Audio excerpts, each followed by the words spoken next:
আপোনালোকৰ বাৰু এটা কথা মনত পৰেনে এই কাম বন কৰি থকাৰ মাজতো একচুৱেলি জুবিনদাৰ কিছুমান কথা মনত পৰি থাকে দেই মই মানে অনুভৱ কৰোঁ আপোনালোকে কৰে নকৰে জনাব কমেণ্টত মই কিন্তু খুব অনুভৱ কৰোঁ এটাই অনুভৱ কৰোঁ মানে কিবা সহায় লাগিছে নাই বাৰু সকলোৰে আৰু কি কৰে নামঘৰ হওক ভাওনা হওক পাতিছে ভাওনা চাবলৈ গৈছোঁ আপোনালোকক সেই ভিডিঅ'টো মই এক্সট্ৰাকৈ দেখুৱাম বাৰু ভিডিঅ' কৰি থোৱা আছে তাতো আগত জুবিনদাক পূজা কৰে চাকি ধূপ জ্বলায় তাৰপিছতহে ভাওনা ঘৰলৈ সোমায়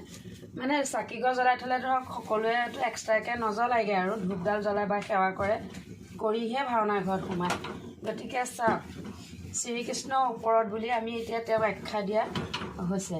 গতিকে কিমান এজন মহান ব্যক্তি আছিলে নহয়নে মনত পৰে মানে একচুৱেলি যিমান মানে ভাওনা চাবলৈ গৈছোঁ বা পূজা চাবলৈ গৈছোঁ কিবা কৰিছোঁ চবতে জুবিনদাৰ ফটোখন মানে মুখাৰ আগতে পাওঁ গতিকে সময়ে সময়ে বহুত মনত পৰে সেই কথাটো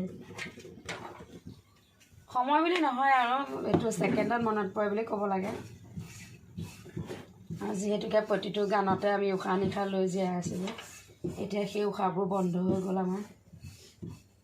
বিচাৰি পাবলৈ নোহোৱা হ'ল এটা বিচৰা মনৰ গান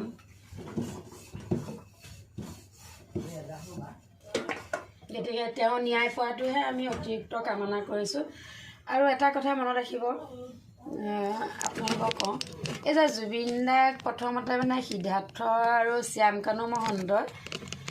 ভবা নাছিলে যে জীৱনত চাগে জুবিনদাৰ পিছত দৌৰা মানুহ কোনো এজন ব্যক্তি নোলাব বা কোনেও মানে একো নক'ব এনেকুৱা আছিলে মানে তাৰ টকা পইচা হিচাপ নিকাচ দিছোঁ দাদাই লৈছে বাছ সিমানেই কোনেনো দাদাৰ টকা পইচা হিচাপ ল'ব বা কোনো আছে তেওঁৰ পিছত কোনো নাই সেই বুলি ভাবি আছিলে কথাটো কিন্তু সেইটো নহয় যে তেওঁৰ পকৰত কোনো নাই তেওঁলোকৰ অনুভৱ কৰাটো ভুল আছিলে গতিকে তেওঁলোক এতিয়া নিজে বিপদত পৰিছে শ্যামকানু সিদ্ধাৰ্থ শেখৰ অমৃতপ্ৰভা গোস্বামী বা নিজৰ যিজন দাদা আছিলে গতিকে বিশেষকৈ মানে তেওঁলোকৰ লগত থকাৰ কাৰণে ক্ষতিকাৰক কিন্তু ক্ষতিকাৰকটো বেছি ক্ষতিকাৰকটো আছিলে শেখৰ আৰু শ্যামকানু মহন্ত আৰু এক নম্বৰত মই শেখৰ বুলিয়ে কওঁ কাৰণ শেখৰ যিহেতুকে সিদ্ধাৰ্থ ভুল আছে শেখৰ নহয়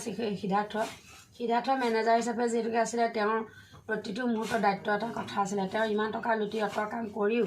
আজি তেওঁ